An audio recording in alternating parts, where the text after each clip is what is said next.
kining pag-ampo nga gitudlo ni Kristo nato nga atong gibasa, kining atong famous kay nga the Lord's Prayer or atong tawgog Amahan namo, kun kini gisunod pagid ni wa unta ning tanan. Kining tanan nga ato rong na experience nga nakapastress nato, nakapaguol, nga daghan na kayrong na naghikog, daghan na kaayo ang nagdepresyon.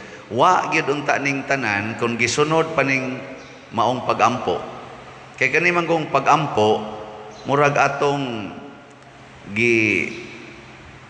himuan og sana guide ang atong kinabuhi unsaon pagpuyo dinhi sa kalibutan. Muna si Kristo nihatag gid siya kaugalingon niyang pagtudlo unsaon pag-ampo. Kay daghan man kay klases pag-ampo sa una kato mga pagano. Ang gi-emphasize ni Kristo sa ayaw mo panig-ingon nila nga aron lang dunggon ang ilang pag-ampo. Kay ang pag-ampo gud sa una sa mga pagano mao ang pagpangayo nga ang ilang gusto matuman, nga ang ilang pangandoy makabot. Mauna ang pag-ampo sa mga pagano, muna more on dungga kami. Dungga kami. Na si Kristo bitudlo siya inani a pag-ampo. Kamo nagsunod mo aning pag-ampo, aning Amahan namo. O nagbuka lang inyong baba, ang atong baba sige laglibkas pero lahi ang atong gihuna-huna. Ang Amahan namo nga gitudlo ni Kristo or Lord's Prayer gasintro gyud nga ang una day natong ilhon mao ang atong amahan tuas langit. So sugod karon ay namo pag-ilang amahan ang inyong dinhis kalibutan. Unsam na sila? Say tawag niyo ana. Kanang inyong papag mama ba? Apil na ning pari ang gawali. Unsam man inyong itawag ani? Amahan lang yapon. Pero sa imong kasing-kasing ayaw na siya dawata nga mao ginay imong amahan. Ang tinuod ginatong amahan tuas langit. Kana sila kining atong mga authorities, labi na ginang parents o kaning ingon ning pare, kana ato mga leaders sa gobyerno. Unsa man na sila? Representatives sa atong amahan nga tuas langit. Representatives. Nyagwa na gani sila mag-represent, ayaw na gina sila sunda. Kadtong amahan tuas langit mo'y sundon. Muna diri sa atong unang pagbasa, gihulagway ang duha ka propeta nga lig-on kaayo, si Elias o si Eliseo. Gisupak nila ang mga hari sa kalibutan. Gisupak nila ang mga authority sa kalibutan nga nisukwahi sa Ginoo. Gisupak, wa sila mahadlok matod pa ni propeta Sirak. Hangtod sila nangamatay, gasigi lang gyapog himo og mga milagro gikan sa Ginoo. Mao na karon San Vicente Ferrer sige gyapog himo og milagro, gisupak niya ang mga authority. Diha pa man ito sa isuod nga ni-claim nga siya mo'y Santo Papa, nya naduha naman kabuk Santo Papa, ni suporta si San Vicente Ferrer primero atong Santo Papaha. Pero sa dihang nakaamgo siya nga ang Ginoo wa day magpili aning Santo Papaha, iya jung giingnan hunong na nang imong pag-claim nga Santo Papa kay pakighiusa dito sa Roma. Ano bang unsa may nias kalibutan karon nga angay natong supakon nga gitudlo sa atong mga leaders kana gyung maghimutag gingharian dinhis kalibutan. Uso na kay naron nga ako ning gingharian, ako ning property, ako ning puder. No trespassing. Trespass gani ka gubat kita. Mao na ron gubat diha sa Ukraine. Simple ra gud kay nagod.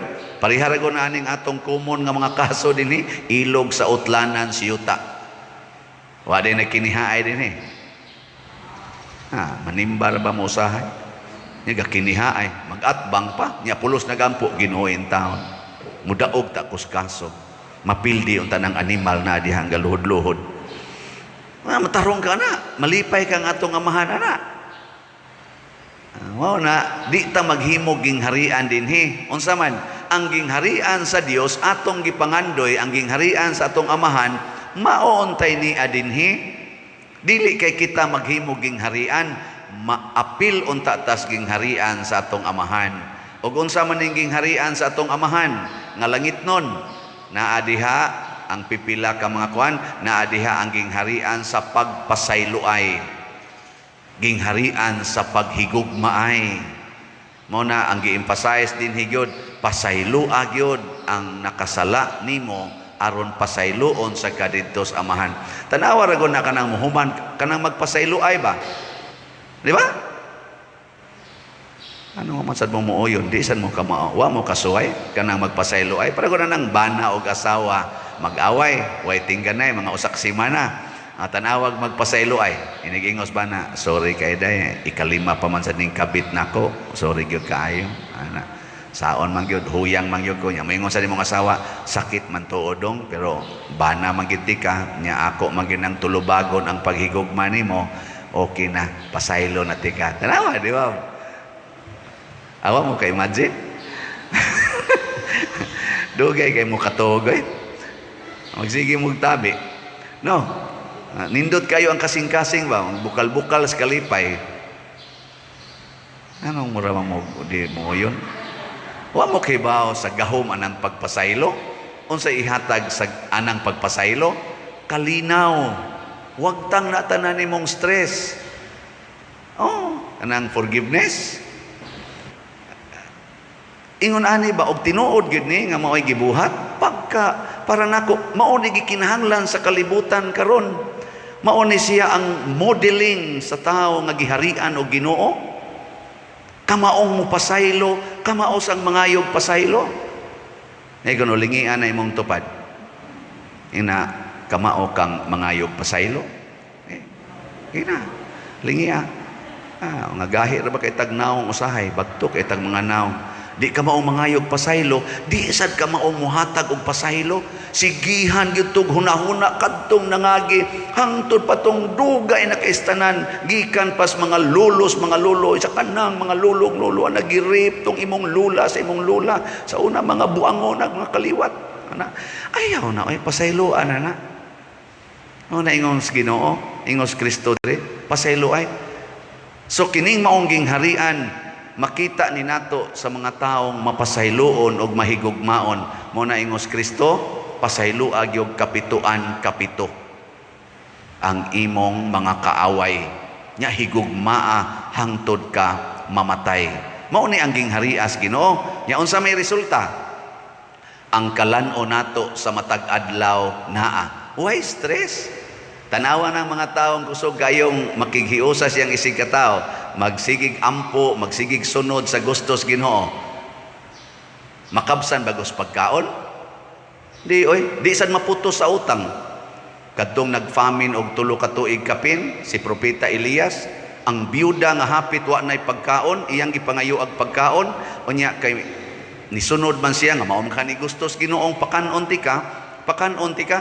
Ang biyuda hangtod niabot pila usa ka tuig patukapin naagid siya harina ug lana wa mahurot ngano man gisuplayan sa Ginoo mo na ang kalan-on namo sa matag adlaw apil na ning mga kalan-on sa atong lawas kalag ug atong huna-huna kay daghan kay karon giuhaw na ang mga kalag ang huna-huna stress na kaayo kay wa nay pagkaon kan abang mga gitawag na tog mga Diyos nun nga mga sa Tagalog pa mga masasamang isip. Di ba? Lingi ako no na imong tupad ko no be. Lingi ba? Unsa imong mahuna-hunaan? Ikakita nimo siyang now. Masama o mabuti? Kamo mo Tagalog de. Karon iniguli ninyo sa inyo, inigtan-aw nimo atong tuarong nahibilin sa inyong balay. Unsa imong tan-aw sa mga naong ato, masama o mabuti? Ayo di ay. Iniglingi nyo sa inyong silingan, labi nagsigig tabi, kay murag ikagigilibak. Unsa may imong makita, masama, mabuti? Bahala mo diya kung saan na yung naon-naon. Basta kung natay Ginoo, pirmi gina nga nindot ang atong hunahuna. Unya, katapusan, kining atong amahan, iya tang ilikay, basta maghari na siya nato, ilikay taniya sa yawa, sa dautan. Dili kita mo'y mulikay sa dautan, ilikay taniya sa dautan. O kung saan man taniya paglikay, kanang kamaunatang mohigugma sa dautan. Love your enemies. The greatest protection sa atong kinabuhi against enemies is love. Higugmaan ang imong kaaway. Diba, inig-abot sa panahon nga mahimo na nimong higala, imo na nang nabuntog ang iyang pagkakaaway. Dili ning armas. Dili ning himo ani mga armas nga purting mga mahala, mga missile, mga eroplano, mga barkong igugubat, mga anti-missile, mga guba tani, mga guba tani. Ang pagbuntog sa kaaway, gugma. Saban, ganahan mo mo gamit? Wa gini gasto. Kanang usa ka bala, kanang usa ka missile nga pasano na nila nya ibala dito nya mulupa dayon ngadto. Tagpila ka na kamilyo ng usana. Labi ng dagko kayo, nya sugaton sa atong anti-missile gikas Ukraine, nya mga igo in town ang missile, maigo ang eroplano, kana usa ka eroplanong galupad-lupad, pila kay presyo ana. Igon lag usa ka missile, dive sa dayon ngadto, patay hastang pilot. Di ba? Purti ginilang himo ana. Pero di na maoy pagbuntog og kaaway.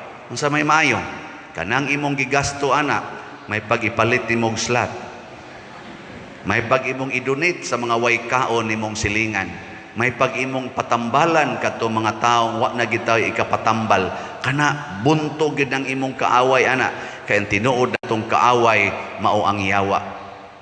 Ang yawa muguba sa kalibutan kay hinimo manis Ginoo, muguba sa atong relasyon, muguba sa atong kaugmaon. Mauna ang yawa. Ang atong amahan nga langit nun, magtudlo nato, buntuga pinaagi sa inyong paghigugmaay. Kay kung maghigugmaay na ta, magtinabangay, mawagtang ginang yawa. Di ang yawa makapuyo sa mga tao nga naghigugmaay. Mawagtang na pamilya mo ingon ako, Father, ikuan bi, sa tawagan na kanang blessingi among balay kay naanagid mi daghang eng mahibudngan pader. Di dayon ko mo blessing oy. Ako din pangutan-on naghigugmaay mo dinhi. Wa mo magsigtan-aw ng cellphone, nagrosaryo mo. Isip pamilya nagpasayloay mo, wa mo magsigig away, wa mo mag-isipay. Ana ba? Kay naa gani mo ana na ang yawa mo tambok og maayo ganahan kay nang yawa ng kinusmuray snaong kanang sininghagay kana bang mga bugat og tingog ba ikaw dito kamu ba nga animal kay mo da kamu da anak kana ganahan kay yawa na mo tambok siya na pero kana magsingon I love you dong kauna ay ang yawa na magkuan magpangutkot so animal higugma na sila ni ana sulsulan nitong banab hubog kayo iniguli trapuhan das asawa sus taon sa kong bana galisod na gitawag bangon yung yawa sus wagid masuko da ana ipahatod dayon to sa yawa o kanang siksik istanan agbay pa imong wan ang GRO ba mo imong hatod inighatod ngon uy day salamat kaayo ha imong gihatod akong bana painit sa diri yung yawa ayay pildi na sad ko pero mo ka ikaw hatod-hatod ka ng punuwaya ka unsa man kaniya imong ikabit akong bana yung yawa kana mao na kana gyud bugno agi na pero imong higugmaon imong pasayloon mangutkot ang yawa sa inyong balay. Maunay saktong exorcism, maunay sakto nga pag-cast out sa mga demonyo, gugma o pagpasayloay. Niya dayon palit daig slat.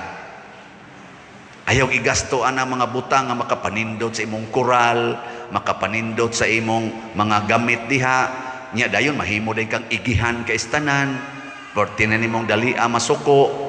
Ana, ayaw haron ang iyang gingharian maunay mo hari sa atong kinabuhi individual o community nga kinabuhi communal nga kinabuhi kana mawagtang gining atong tanang mga problema, ang kalambuan nga di nato ma-imagine ug ang kalinaw ug kalipay nga wa nato tingali makabot pas atong hunahuna, gitawag og langit nung kalinaw ug kalipay, mao gyoy atong masinati kanunay. Manindog ta.